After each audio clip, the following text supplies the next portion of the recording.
السلام علیکم ورحمۃ اللہ وبرکاتہ۔ اعوذ باللہ من الشیطان الرجیم، بسم اللہ الرحمن الرحیم۔ سبح للہ ما فی السماوات والارض وهو العزیز الحکیم، لہ ملک السماوات والارض یحیی ویمیت وہو علی کل شیء قدیر۔ اللہ کی حمد و ثنا اور اس کی بزرگی، اس کی پاکی اور اس کی کبریائی، اس کی مہانتا بیان کرتے ہیں کہ جو کوئی آسمانوں میں ہے اور جو کوئی زمین میں ہے، ہر ایک اس کی مخلوق ہے، ہر ایک اس کی کریشن ہے، اور اللہ تعالیٰ کی دی ہوئی اپوائنٹڈ ڈیوٹی کو وہ انجام دیے چلے جا رہا ہے۔ وہ زبردست حکمتوں والا مالک، وہ زبردست قوتوں والا مالک، اس کی وزڈم کی اور اس کی قدرتوں کی اور اس کی تعریف کی کوئی انتہا نہیں۔ اسی کی بادشاہت میں ہے یہ آسمان اور زمین، زندگی اور موت کو وہی ڈیل کرتا ہے، وہ ہر چیز پر وہ قدرت رکھتا ہے۔ ہدیہ درود و سلام پڑھتے ہیں ہم جناب محمد الرسول اللہ صلی اللہ علیہ وسلم پر، جنہوں نے اس کتاب کو دنیا انسانیت کو پہنچایا، اور اسی کتاب کے ہم آج سورۃ الحدید چیپٹر نمبر 57 کے آخری رکوع کی آیت تلاوت کریں گے۔ تلاوت کرنے کے ساتھ ساتھ اس کی گہرائی میں جا کر کے ہم اپنے لیے سبق حاصل کرنے کی کوشش کریں گے۔ ہدیہ درود و سلام پڑھتے ہیں ہم جناب محمد الرسول اللہ صلی اللہ علیہ وسلم پر۔ اللہم صلی علی محمد عبدک ورسولک النبی الامی الذی جاء بالہدی والفرقان۔ اعوذ باللہ من الشیطان الرجیم، بسم اللہ الرحمن الرحیم۔ وَلَقَدْ أَرْسَلْنَا نُوحًا وَإِبْرَاهِيمَ وَجَعَلْنَا فِي ذُرِّيَّتِهِمَا النُّبُوَّةَ وَالْكِتَابَ فَمِنْهُمْ مُهْتَدٍ وَكَثِيرٌ مِّنْهُمْ فَاسِقُونَ۔ یہ آیت نمبر 26 پڑھی میں نے آپ کے سامنے۔ اس کا ترجمہ اس طرح ہو سکے گا، اور یقیناً ہم نے مقرر کیا نوح علیہ السلام اور ابراہیم علیہ السلام کو، اور جاری رکھا ہم نے ان دونوں کی اولاد میں نبوت اور کتاب کا سلسلہ، تو ان کے ماننے والوں میں کچھ ایسے تھے جو ہدایت پر رہے، اور زیادہ تر ان میں سے فاسق اور نافرمان ثابت ہوئے۔ اب اس آیت میں ہم دیکھیں کہ سورۃ الحدید کا یہ چوتھے رکوع کی پہلی آیت تھی، اور اس میں اس پورے سورۃ شریفہ کا مضمون جو ہے اس کو سمیٹا جا رہا ہے۔ آیت میں حضرت نوح علیہ السلام اور حضرت ابراہیم علیہ السلام کے نام کا خاص طور پر ذکر کیا گیا ہے۔ اس سے میں سمجھتا ہوں کہ اللہ تعالیٰ یہ ایکسپلین کر رہے ہیں کہ جتنے بھی انبیاء علیہم السلام اس دنیا میں آئے، ان کی تعلیمات ایک ہی رہی، اور ان کے اوپر جو کتابوں کا سلسلہ نازل ہوا، ان ساری کتابوں، اور یہ آخری کتاب اللہ تعالیٰ کی جو قرآن مجید ہے، جو جناب محمد الرسول اللہ صلی اللہ علیہ وسلم پر نازل ہوئی، ان ساری کتابوں کی تھیم ایک ہی رہی ہے کہ توحید، آخرت اور رسالت، یعنی وننس آف گاڈ آل مائٹی، اور concept of accountability and moral code of conduct in this world. اور نبوت اور کتابوں کے تعلق سے اللہ تعالیٰ نے جو حضرت نوح علیہ السلام اور حضرت ابراہیم علیہ السلام کا خاص طور سے تذکرہ کیا ہے کہ ان اللہ اصطفیٰ آدم و نوحا و آل ابراہیم و آل عمران علی العالمین۔ بے شک اللہ نے چن لیا حضرت ابراہیم علیہ السلام اور حضرت نوح علیہ السلام اور آل ابراہیم اور آل عمران، ان کو سارے جہاں والوں پر، اور اللہ تعالیٰ نے ان کا تذکرہ ایک پریمبل اور پیشگی طور پر کیا ہے۔ ویسے تو اس دنیا میں بے شمار انبیاء کرام اور کتابیں اللہ نے بھیجی ہیں، وَرُسُلًا قَدْ قَصَصْنَاهُمْ عَلَيْكَ مِن قَبْلُ وَرُسُلًا لَمْ نَقْصُصْهُمْ عَلَيْكَ وَكَلَّمَ اللَّهُ مُوسَىٰ تَكْلِيمًا۔ ان انبیاء کرام میں سے کچھ کا تذکرہ، ان کی سیرت، ان کی دعوت اور ان کی زندگی کا طرز عمل کا تذکرہ اللہ تعالیٰ نے کیا ہے، اور بہت سارے انبیاء کا تذکرہ اللہ نے نہیں کیا ہے۔ یعنی اس سے یہ مطلب ہے کہ جتنے انبیاء کرام قرآن مجید میں جن کا تذکرہ اللہ تعالیٰ نے کیا ہے، ان تذکروں میں اور ان واقعات میں انسان کو اپنی زندگی گزارنے کا مکمل ضابطہ اور گائیڈنس مل جائے۔ پورے قرآن مجید میں ہم دیکھ لیں کہ اللہ نے اپنے نبیوں کی تعداد کا کہیں تذکرہ نہیں کیا۔ یہ جو 1,24,000 پیغمبروں کی گنتی ہم بتاتے ہیں، وہ آؤٹ آف قرآن لٹریچر سے ملتی ہے، جبکہ قرآن مجید میں ایسی کوئی گنتی نہیں بتائی گئی۔ جب اللہ تعالیٰ نے گنتی نہیں بتائی تو ہم اوور سمارٹ بنتے ہوئے لوگوں کو کیوں یہ کہتے ہیں کہ 1,24,000 انبیاء کرام اللہ تعالیٰ نے بھیجے۔ اب اس آیت سے ہم سبق لیں کہ پچھلی قوموں کو جو کتابیں اللہ تعالیٰ نے نوازی تھی، ان کتابوں پر چلنے والے بہت تھوڑے لوگ تھے، لیکن ان کی اکثریت جو ہے، ان کی میجورٹی نافرمان، فاسق اور گنہگار ثابت ہوئی۔ جب ان کو دی گئی کتاب، ان کے اصل میسج کو انہوں نے کرپٹ کیا اور اپنی فینسیز، اپنے وشز اینڈ ومز اور اپنی اچھاؤں اور خواہشات پر چلنے لگے، تو ان کی اکثریت نافرمان اور فاسق بن گئی اور اللہ کی بتائی ہوئی حدوں کو وہ پھلانگنے لگے۔ اور آج یہی کنڈیشن ہماری بھی ایسی دکھائی دے رہی ہے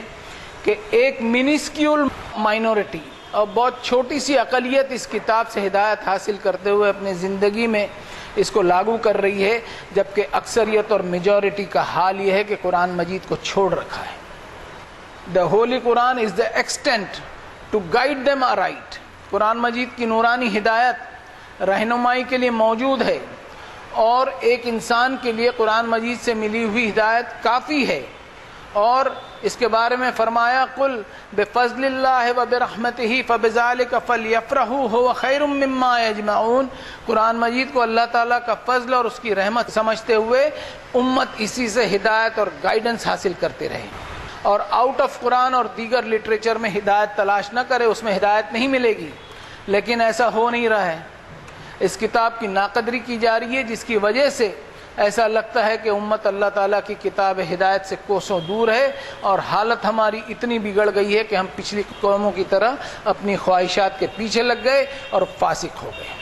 یعنی ہم اپنے آپ کو سپر نہ سمجھیں کہ اللہ تعالیٰ نے قرآن مجید ہمیں دی ہے تو ہم ہدایت یافتہ ہے۔ قرآن مجید تو اللہ تعالیٰ نے ہمیں دیا ہے، لیکن کیا اس پر عمل پیرا ہیں کہ کیا اس سے ہم ہدایت حاصل کر رہے ہیں کیا؟ بلکہ ہمارا حال تو یہ ہے کہ ہم آؤٹ آف قرآن لٹریچر سے ادھر ادھر سے تعداد بتاتے پھرتے ہیں پیغمبروں کی، اور اللہ تعالیٰ کی جو رحمت ہے اس کو لمیٹڈ کرنے کی کوشش کرتے ہیں۔ جب اللہ تعالیٰ نے پیغمبروں کی تعداد نہیں بتائی تو ہم کیوں اب تعداد بتاتے ہیں، اور ہم ہوتے کون ہیں بتانے والے ہیں؟ یہ بھی سوچنا بہت ضروری ہے۔ اب اگلی آیت لیتے ہیں، ثم قفینا علی آثارہم برسلنا وقفینا بعیسی ابن مریم وآتیناہ الانجیل وجعلنا فی قلوب الذین اتبعوہ رأفۃ ورحمۃ ورہبانیۃ ابتدعوها ما كتبناها علیہم الا ابتغاء رضوان اللہ فما رعوها حق رعایتها فآتینا الذین آمنوا منہم اجرہم وکثیر منہم فاسقون۔ یہ آیت نمبر 27 تھی اور آج کے سبق کی دوسری آیت تھی۔ ترجمہ ایسا ہوگا، پھر وقفے وقفے سے مقرر کرتے رہے ہم انہی کے آثار پر اپنے رسول، اور ایک وقفے کے بعد ہم نے مقرر کیا مریم علیہ السلام کے بیٹے حضرت عیسیٰ علیہ السلام کو، اور دی ہم نے انہیں انجیل، اور ہم نے ڈال دی ان کے دلوں میں جنہوں نے اتباع کی حضرت عیسیٰ کی، کیا ڈالی؟ نرمی اور مہربانی، اور ترک دنیا انہوں نے ابتدا کی، اس کو ہم نے فرض نہیں کیا تھا، مگر انہوں نے یہ اپنے آپ پر لاگو کر دیا اللہ کی رضا کی خاطر، لیکن وہ نبھا نہیں سکے اس کو جیسا حق تھا اس کے نبھانے کا۔ سو ہم نے دیے ان لوگوں کو جو ایمانداری سے جمے رہے، ان سے ان کے اجر، زیادہ تر ان میں سے فاسق اور نافرمان ہی ثابت ہوئے۔ اب اس آیت کا میں نے ترجمہ تو کر دیا۔ اب آیت میں اللہ تعالیٰ نے خاص طور پر حضرت عیسیٰ علیہ السلام کا، جو حضرت مریم کے بیٹے ہیں، ان کا ذکر کیا ہے کہ اللہ تعالیٰ نے اس دنیا میں وقفے وقفے اور پیریوڈیکلی انبیاء کرام اور کتابوں کا سلسلہ جاری رکھتے ہوئے انجیل شریف حضرت عیسیٰ ابن مریم پر نازل کی، اور ان کے فالوورز کے دلوں میں رأفت اور رحمت ڈال دی۔ حضرت عیسیٰ علیہ السلام کی تعلیم کو اپنانے سے جو خصوصیتیں اور جو کوالٹیز ان میں آئی، وہ یہ تھی کہ دنیا میں عاجزی اور انکساری اور ہیوملٹی اور ہمبلنس اور انسانی محبت کے جذبے، اور رافت اور رحمت یعنی softness of heart and kindness جتنی عیسائیوں میں پائی جاتی ہے وہ دنیا کی کسی قوم میں نہیں پائی جاتی۔ یہ وہ تعلیم ہے جو حضرت عیسیٰ علیہ السلام نے دنیا انسانیت کو دی، جو انسان میں ایک فیلنگ آف سمپیتھی اور ہمدردی کا جذبہ جگاتی ہے۔ اس کا مطلب یہ نہیں ہوا کہ رافت اور رحمت اور انسانی خدمات کی تعلیمات قرآن مجید نہیں دیتا، یہ مطلب نہیں ہوا، بلکہ قرآن مجید تو عیسائیوں کے انسانی محبت اور ہمدردی کے جذبوں کی تعریف کرتا ہے، اور یہ کہتا ہے کہ یا ایھا الذین آمنوا کونوا انصار اللہ قرآن مجید تعلیم دیتا ہے کہ اے ایمان والو، اللہ کی راہ میں تم مددگار ثابت ہو جاؤ۔ کیسے مددگار ثابت ہو جاؤ؟ کما قال عیسی ابن مریم للحواریین من انصاری الی اللہ، جس طرح حضرت عیسیٰ علیہ السلام کے فالوورز اللہ کی راہ میں یعنی خدمت خلق میں اور سوشل ویلفیئر میں آگے آگے ہیں، اس راہ کو اپناتے ہوئے تم سوسائٹی کے لیے بینیفیشل بنو۔ یہ اللہ تعالیٰ تعریف کر رہے ہیں اس قوم کی اور مسلمانوں کو ہدایت دے رہے ہیں کہ تمہارے سوشل ویلفیئر کے کاموں میں ان کو نمونہ بناؤ۔ آج دنیا بھر میں ہم دیکھ لیں کہ یتیم خانے، ہوم فار اولڈ ایجڈ اور بھی کئی انسانی خدمات کی جو چیریٹیبل انسٹیٹیوشنز ہیں اور خیر کے کاموں کے جو ادارے ہیں، جتنا اس قوم کے بنائے ہوئے ہیں اتنا دنیا کی کسی قوم کے بنائے ہوئے نہیں پائے جاتے۔ اب آیت کا اگلا حصہ کہہ رہا ہے کہ عیسائیوں میں سے کچھ لوگوں نے روحانیت یعنی ترک دنیا کا راستہ اختیار کیا۔ ایک بات میں یہاں کہنا ضروری سمجھ رہا ہوں جو میرا خود کا ایکسپیرینس ہے کہ یہاں سے 50-60 کلومیٹر دور پر ایک ایسے ادارے میں وزٹ کرنے کا اللہ نے مجھے موقع دیا جو عیسائیوں کا ادارہ تھا۔ اس میں جو بوڑھے حضرات کی خدمتیں کی جا رہی تھی، جو ان کی سیوائیں کی جا رہی تھی، وہ میں نے اپنی آنکھوں سے اس کا مشاہدہ کیا۔ یہ بوڑھے وہ لوگ تھے، بے اولاد تھے، اس میں خاتون بھی تھی اور میل ممبرز بھی تھے، لیڈیز اور جینٹس دونوں تھے۔ وہ بیچارے بوڑھے، ان کو چھوٹے سے کمرے میں ایک کمرے میں رکھا تھا اور اس کمرے کے ساتھ اٹیچ باتھ روم بھی تھا ان کا، اور ٹی وی بھی لگا کے رکھے تھے کہ وہ بوڑھے حضرات اپنا وقت پاس کر سکیں۔ یہ بوڑھے حضرات کون تھے جن کی خدمت کی تھی، جن کی خدمت کی جا رہی تھی؟ یہ بوڑھے حضرات کون تھے؟ پتہ کرنے میں یہ معلوم ہوا کہ یہ بوڑھے حضرات وہ تھے جنہوں نے اپنی جوانی میں یتیم خانوں میں اور ہوم فار اولڈ ایجڈ میں اپنی خدمات دی، اپنی ڈیوٹیز نبھائی۔ اب وہ عمر کے اس کمزور منزل پہ پہنچ گئے، بڑھاپے کی اس کمزور منزل پہ پہنچ گئے کہ خود ان کو خدمت کی ضرورت پڑ رہی تھی اور سیواؤں کی ضرورت پڑ رہی تھی۔ تو ان کو ایسے صاف ستھرے کمروں میں رکھا گیا تھا اور اسی چھوٹے سے کمرے میں جو اٹیچ باتھ روم تھا اس میں ذرا سا بدبو کا بھی شائبہ نہیں تھا، ذرا سی بدبو کا شائبہ نہیں تھا۔ یہ اتنی خوبصورتی کے ساتھ عیسائی اداروں نے ان لوگوں کی خدمت کا ایک ایسا ادارہ کھول رکھا تھا کہ جنہوں نے اپنی خدمتیں پہلے اپنی جوانی میں انجام دی۔ یہ تو میں نے اپنا تجربہ پیش کیا۔ اب اللہ تعالیٰ کی آیت کہہ رہی ہے کہ ان عیسائیوں میں سے کچھ لوگوں نے خدمت خلق کا کام تو کیا اور کر ہی رہے ہیں، اور کچھ لوگوں نے رہبانیت یعنی دنیا چھوڑنے کا راستہ اختیار کیا، یعنی سارے دنیاوی معاملے کو چھوڑتے ہوئے سیکلوژن اور اپنی تنہائی اختیار کیا اور دنیا کے معاملے اور ورلڈلی افیئر کو چھوڑ دیا۔ ایسے ایکسیسو سٹیپس اور حد سے بڑھنے والے قدم بھی اٹھائے گئے، اور this was an invention by their own. اللہ تعالیٰ نے ان پر یہ فرض نہیں کیا تھا، یہ سب ان کی اپنی ایجاد تھی، اور اس نے اپنا کر انہوں نے اپنے آپ کو ایسی مشکل میں ڈالا جس کو وہ مینٹین نہ کر سکے، جبکہ اللہ تعالیٰ کی طرف سے ایسا کوئی آرڈر نہیں تھا اور فرض بھی نہیں تھا۔ لیکن انہوں نے یہ اپنے اوپر اس لیے لاد لیا کہ اللہ تعالیٰ کی خوشی اور رضا حاصل ہو جائے ان کو۔ جب انسان نیچر کے ساتھ فائٹ کرتا ہے نا، تو نیچر کے ساتھ وہ مقابلہ کرتا ہے، کنفرنٹیشن کرتا ہے۔ ظاہر سی بات ہے کہ کوئی بھی کام قدرت کے خلاف اگر کوئی قدم اٹھایا جائے تو وہ کامیاب نہیں ہوتا، اور یہ بات یقینی ہے کہ اللہ تعالیٰ چاہتے ہیں کہ لوگ دنیا کی لذتوں میں نہ پڑ جائیں اور اس راستے پر چلیں جو اللہ کی رضا کی طرف چلتا ہے۔ لیکن اس کا مطلب یہ نہیں کہ اداس زندگی اپنا لی جائے اور تنہائی والی دنیایں اپنا لی جائے، بلکہ اس دنیا میں اللہ تعالیٰ نے جو آزمائشیں رکھی ہیں کہ زُیِّنَ لِلنَّاسِ حُبُّ الشَّہَوَاتِ، یہ دنیا کا موہ مایا اور ورلڈلی ڈیزائر جو ہے جس سے دنیا سجی ہوئی ہے، اس دنیاوی چکا چوند کے ہنگاموں کے بیچ ایک پاکیزہ زندگی گزار کر اللہ تعالیٰ کی رضا حاصل کی جائے، اور یہ ٹیسٹ ہے جس کے لیے ایک انسان کو سٹرگل کرنا ہوگا، سٹرائیو کرنا ہوگا، جد و جہد کرنی ہوگی، اور یہ انسان کی آزمائش ہے۔ اس دنیا کو اللہ تعالیٰ نے دار الامتحان بنایا ہے، یعنی اس دنیا کے اتار چڑھاؤ اور آزمائشوں کو فیس کرتے ہوئے انسان اس دنیا کے امتحان میں کامیاب ہونے کی کوشش کرے، جس سے وہ اللہ تعالیٰ کی رضا کو حاصل کر سکے۔ اب دنیا کو اگر چھوڑتے ہوئے روحانیت اور سیکولرزم اور پرائیویسی اختیار کر لی جائے تو اس کا مطلب یہ ہوا کہ ایگزامینیشن ہال کو آپ نے چھوڑ دیا۔ اب دنیا داری چھوڑنے والے اس سسٹم کے چلنے سے کیا نیگیٹو وہ نکلتے ہیں پہلو کہ ایک تو خانقاہیت شروع ہو جاتی ہے، موناسٹریز اور مٹھوں اور تپسیاؤں کا ایک سلسلہ چل پڑتا ہے جو مذہب میں پایا جاتا ہے،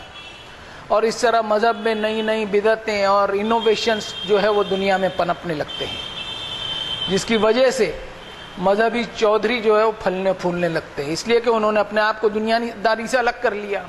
اپنا بھیس بدل دیا، کچھ آڈمبر اپنا لیا اور مذہبی چولا پہن کر اپنے آپ کو خانقاہوں میں ڈال دیا، اور دنیا میں معصوم اور بھولے بھالے لوگ ان کی خدمت اور سیوا چاکری کرنے میں لگ گئے۔ یہ مذہبی چودھری ایسے سستی اور لیتھارجک والے بن گئے کہ ان کو کام دھندا اور پیسے کمانے سے آزادی حاصل ہو گئی،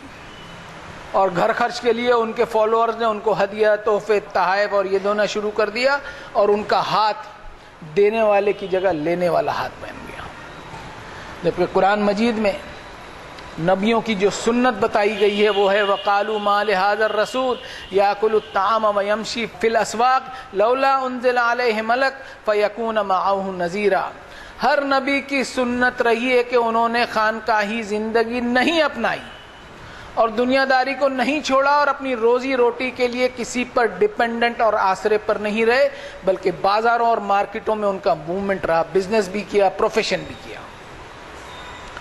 اور اس طرح ان کا ہاتھ ہمیشہ اپر ہینڈ رہا، کسی کے سامنے اپنا ہاتھ نہیں پھیلایا، اور نہ ہی ایسا سسٹم بنایا کہ لوگ ان کے پاس آ کر روپیہ پیسہ ڈالتے رہیں۔ اور ہر نبی کا اس معاملے میں بالکل نیٹ اینڈ کلین کیریکٹر اور صاف اور ستھرا اور شفاف کردار رہا ہے کہ وما اسألکم علیہ من اجر ان اجری الا علی رب العالمین۔ کسی نبی نے کوئی اجرت، ہدیہ اور تحفے تحائف کا کبھی کسی سے سوال نہیں کیا، اور نہ ہی کبھی اپنے دل میں کوئی امید بھی رکھی۔ اور اللہ کے آخری نبی جناب محمد الرسول اللہ صلی اللہ علیہ وسلم نے قل لا اسألکم علیہ اجرا الا المودۃ فی القربى، اپنے قریبی رشتہ داری کا بھی کوئی واسطہ نہیں دیا، اور اللہ کے دین کی دعوت کے گریس اور ڈگنیٹی اور گریما اور وقار کو کبھی گرنے نہیں دیا کہ لوگوں کی زندگیاں جو ہے وہ ڈیگریشن اور گمراہی کے اندھیروں میں پڑ جائیں۔ اب یہ مذہبی چودراہٹ کا جو سسٹم ہے، جو چل پڑا ہے، اس پر غور کریں کہ کتنے مذہبی چودھریوں کا کردار صاف ستھرا اور پاکیزہ ہے۔ بڑے بڑے ادارے ہزاروں ایکڑوں پر پھیلے ہوئے ہیں، چڑھاووں کے نام پر دھن دولت کی بارش ہوتی ہے، اور کتنے ہی مذہبی چودھری ہم دیکھ لیں کہ الگ الگ کیسوں میں جیل میں پڑے سڑ رہے ہیں،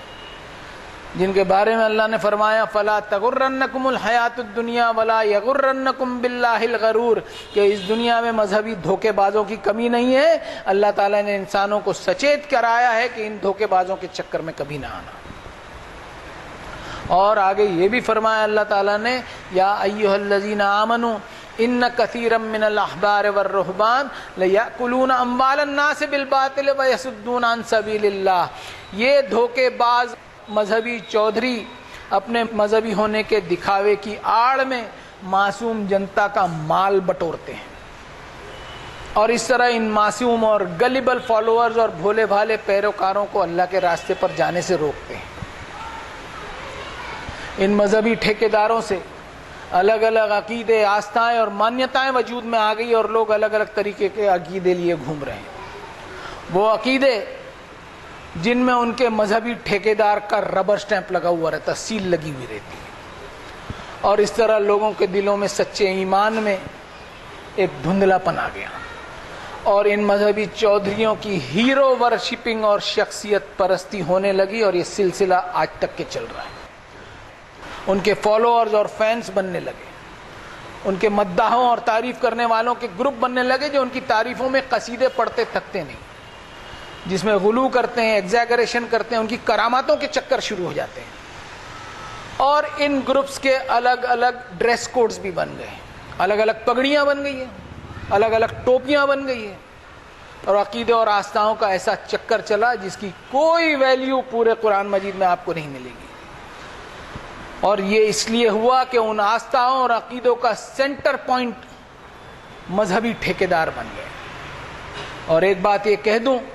کہ قرآن مجید عقیدوں اور آستھاؤں کی بات نہیں کرتا، اس لیے کہ آستھا میں عقل، لاجک، کامن سینس، ریزننگ کا کوئی دخل نہیں ہوتا، بلکہ قرآن مجید اس ایمان کی بات کرتا ہے جس کا سینٹر پوائنٹ ایک اکیلا اللہ ہو، اور ایمان عقل، لاجک اور ریزننگ کی بنیاد پر ہوتا ہے۔ اب اس کا علاج بھی اللہ تعالیٰ نے بتایا ہے اگلی آیتوں میں کہ فالو کرو اللہ کا میسج اور ادھر ادھر بھٹکتے مت پھرو۔ فرمایا یا ایھا الذین آمنوا اتقوا اللہ وآمنوا برسولہ یؤتکم کفلین من رحمتہ ویجعل لکم نورا تمشون بہ ویغفر لکم واللہ غفور الرحیم۔ اے لوگو جو ایمان کا دعویٰ کرتے ہو، اللہ کو جواب دینے کا احساس رکھو اور ایماندار بنے رہو اس کے رسول کی دعوت کے ساتھ، اللہ تمہیں دگنا اپنی رحمت کا حصہ دے گا اور تمہیں وہ نور عطا فرمائے گا کہ تم چل پھر سکو گے اس میں، اور مغفرت کر دے گا اللہ تمہاری، بے شک اللہ مغفرت کرنے والا مہربان ہے۔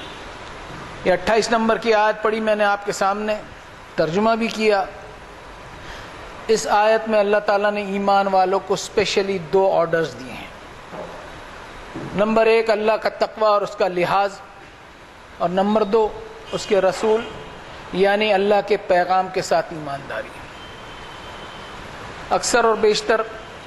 ترجمہ ایسا کیا جاتا ہے کہ ایمان والو ایمان لاؤ۔ یہ ترجمہ ایڈمٹ اس لیے نہیں ہوتا کہ جب ایمان والے پہلے سے ایمان لا چکے ہیں تو اب ایمان لاؤ، اس کا کیا مطلب ہوا؟ یہاں پر میں سورۃ البقرہ کی ایک آیت کا سہارا لیتا ہوں، ان الذین آمنوا والذین ہادوا والنصارى والصابئین، کہ بے شک جو لوگ ایمان لائے، چاہے ایمان والے ہو، یہودی ہوں، کرسچن ہوں، صابئی ہوں، یہ سب تمہارے مذہبی ڈینومینیشن ہیں، تم کسی بھی گروپ، کسی بھی خاندان میں پیدا ہوئے، یہ تمہاری کامیابی کی شرط نہیں ہے۔ ایک انسان نے سوچنا چاہیے کہ کسی بھی پرٹیکولر مذہبی برادری میں پیدا ہو جانا یہ کوئی سپیریورٹی اور کامیابی کی بنیاد نہیں ہو سکتی۔ کسی خاص برادری میں پیدا ہو جانا یہ ہماری چوائس تھی، ہمارا انتخاب تھا کہ یہ اللہ تعالیٰ کا فیصلہ تھا، یہ سوچنا انتہائی ضروری ہے۔ انسان اپنی سپیریورٹی کے تصور کو چھوڑ دے، اس لیے کہ اس سے اللہ تعالیٰ کو کوئی لینا دینا نہیں۔ جو کرائٹیریا اور جو ماپدنڈ اللہ تعالیٰ نے بتایا ہے وہ ہے من آمن باللہ والیوم الآخر وعمل صالحا، جو کوئی ایماندار بن جائے اللہ کے پیغام کے ساتھ، قیامت کے حساب کی جواب دہی کے تعلق سے وہ ایماندار بن جائے، اور یہ قیامت کا خوف اس کو noble deeds which are beneficial to humanity, یعنی وہ اعمال صالحات جو انسانیت کے لیے فائدے مند ہو، وہ اعمال کی طرف اس کو پریرنا اور ترغیب دے گا۔ تو فلہم اجرہم عند ربہم ولا خوف علیہم ولا ہم یحزنون، تو ایسے لوگوں کے لیے ان کے رب کے پاس ان کا اجر اور ریوارڈ ریزرو ہے، ان کو کبھی کوئی غم نہیں ہوگا اور نہ ہی وہ ان کو کوئی خوف ہوگا۔ اس آیت سے ہم سمجھیں کہ مذہبی آڈمبر، ڈسپلے آف ریلیجیوسٹی، دھارمکتا کا پردرشن، اپنے مذہبی ہونے کی نمائش، ان سب سے ہم اللہ تعالیٰ کو دھوکہ نہیں دے سکتے۔ ہمارا ظاہری کچھ اور اور اندرون کچھ اور، یہ کیسا ہم اللہ تعالیٰ کو دھوکہ دے سکتے ہیں؟ اللہ تعالیٰ نے فرمایا وَحُصِّلَ مَا فِي الصُّدُورِ، تیرے دل میں جو خیالات پکڑے ہیں نا وہاں سے حساب لوں گا میں۔ ہم اپنے آپ کا ایماندار ہونے کا دعویٰ تو کرتے ہیں، لیکن ہر نفس اپنے آپ کو ٹٹولے، انکلوڈنگ می، اپنے آپ کو شامل کرتے ہوئے بات کرتا ہوں کہ تھوڑا سا اپنے ضمیر کو ٹٹولنے کے کتنی ایمانداری سے ہم نے آج کا جیون گزارا ہے۔ رات کو سوتے وقت جب چھت تاک کر کے انتظار کرتے ہیں ہم نیند آنے کا، اس وقت سوچیں۔ اب اگلی آیت لیتے ہیں، لِأَلَّا يَعْلَمَ أَهْلُ الْكِتَابِ أَلَّا يَقْدِرُونَ عَلَى شَيْءٍ مِّن فَضْلِ اللَّهِ وَأَنَّ الْفَضْلَ بِيَدِ اللَّهِ يُؤْتِيهِ مَن يَشَاءُ وَاللَّهُ ذُو الْفَضْلِ الْعَظِيمِ۔ آیت نمبر 29 تھی یہ، اور یہ آج کے سبق کی آخری آیت ہے۔ ترجمہ یہ ایسا ہے اس کا، یہ اس لیے کہ جان لے اہل کتاب کہ نہیں وہ قدرت رکھتے کسی چیز پر اللہ کے فضل میں سے، اور بے شک اللہ سارے فضل اس کے اختیار میں ہیں، وہ دیتا ہے اپنا فضل جسے وہ چاہتا ہے، اور اللہ بڑی زبردست عظمتوں اور قدرتوں والا ہے۔ یہ آخری آیت تھی۔ اس آیت میں اللہ تعالیٰ کی رحمت کو سمجھنا ضروری ہے کہ اس نے اپنی نعمتیں اپنی مخلوق کے لیے ایکول اور برابر رکھی ہے، اور اپنی نعمتوں پر کسی کو کوئی اجارے داری اور ٹھیکیداری نہیں دی ہے۔ اللہ تعالیٰ کی نعمت پر کسی کو کوئی مونوپلی نہیں ہے۔ اس سے انسان جان لے کہ اللہ تعالیٰ کی رحمت اور فضل و کرم عام ہے ہر ایک کے لیے۔ یہ وہ آیت ہے جس سے میرے جذبات جڑے ہوئے ہیں، جو میں آپ کے سامنے بھی شیئر کرتا ہوں۔ سن 1985 کی بات ہے، جب میری عمر 20 سال تھی۔ اس مسلح کی بنیاد ڈالنے والے، اس اکیڈمی کی بنیاد ڈالنے والے نے جب قرآن مجید کا آسان زبان میں ترجمہ کیا اور آخری سورت شریفہ سورہ ناس کا جب ترجمہ مکمل ہوا، تو اپنی آفس سے وہ نماز کی جگہ پر تیز تیز قدموں سے روتے روتے جا رہے تھے۔ بڑے بھائی صاحب نے پوچھا، پاپا کیا بات ہے، کیوں رو رہے ہیں؟ تو یہ آیت انہوں نے پڑھی، لے اللہ یعلم اہل الکتاب اللہ یقدرون علی شیء من فضل اللہ وان الفضل بید اللہ یؤتیہ من یشاء واللہ ذو الفضل العظیم۔ یہ آیت انہوں نے پڑھی کہ اللہ کے فضل پر کسی کی کوئی مونوپلی نہیں ہے، کوئی ٹھیکیداری نہیں ہے۔ اگر کسی کی مونوپلی اور ٹھیکیداری ہوتی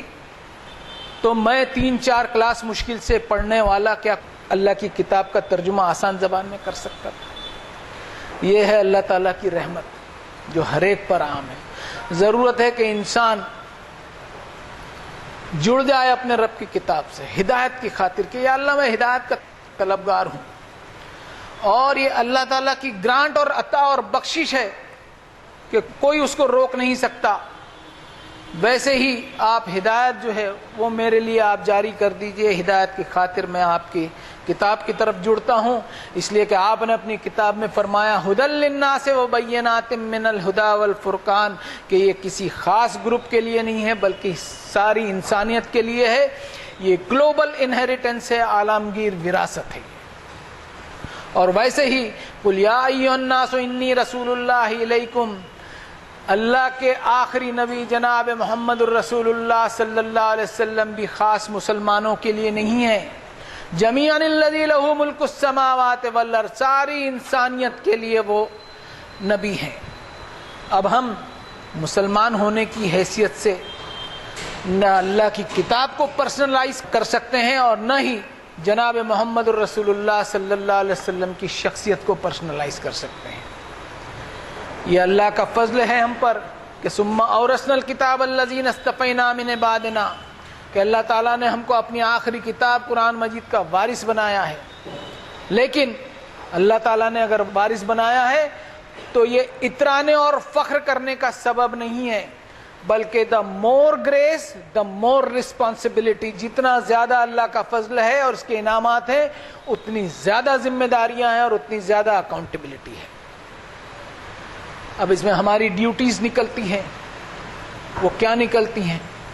اس کو بھی ہم قرآن مجید سے تلاش کریں۔ فرمایا وَكَذَلِكَ جَعَلْنَاكُمْ أُمَّةً وَسَطًا لِتَكُونُوا شُهَدَاءَ عَلَى النَّاسِ وَيَكُونَ الرَّسُولُ عَلَيْكُمْ شَهِيدًا، ہم نے تمہیں امت وسط بنایا اس لیے کہ تمہاری توحید، تمہارا ایمان، تمہاری ایمانداری، تمہارا خوف خدا، تمہارے اخلاق، تمہاری مورلٹی،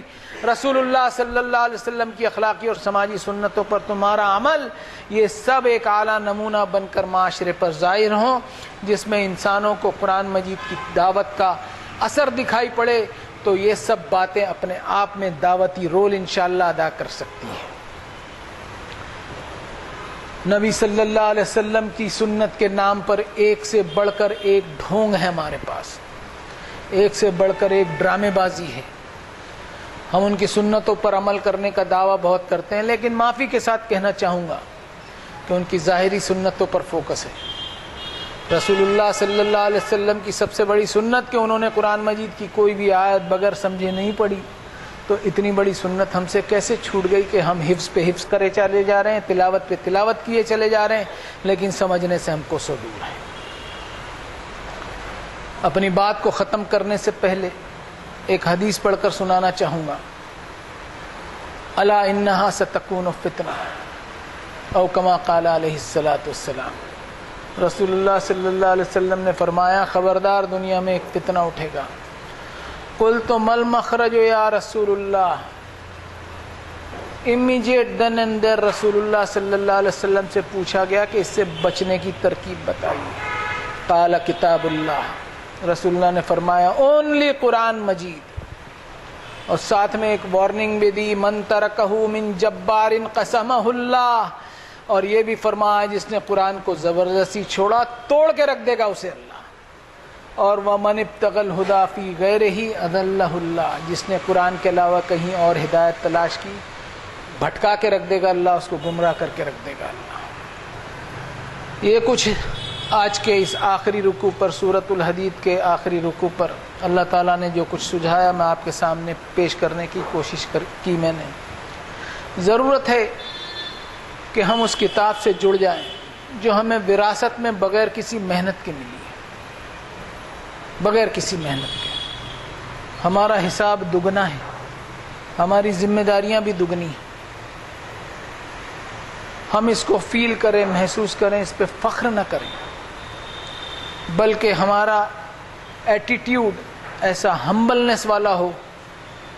کہ یہ کتاب کے وارث اللہ تعالیٰ نے ہم کو بنایا ہے، تو کہیں ہم سے ایسی حرکت نہ ہو کہ ایسے وارث آپ کی کتاب کے، یا اللہ ایسے وارث۔ اپنے آپ کو شامل کرتے ہوئے یہ بات کرتا ہوں اور اللہ تعالیٰ سے دعا کرتا ہوں کہ اللہ ربنا لا تزغ قلوبنا بعد اذ ہدیتنا وہب لنا من لدنک رحمہ انک انت الوہاب۔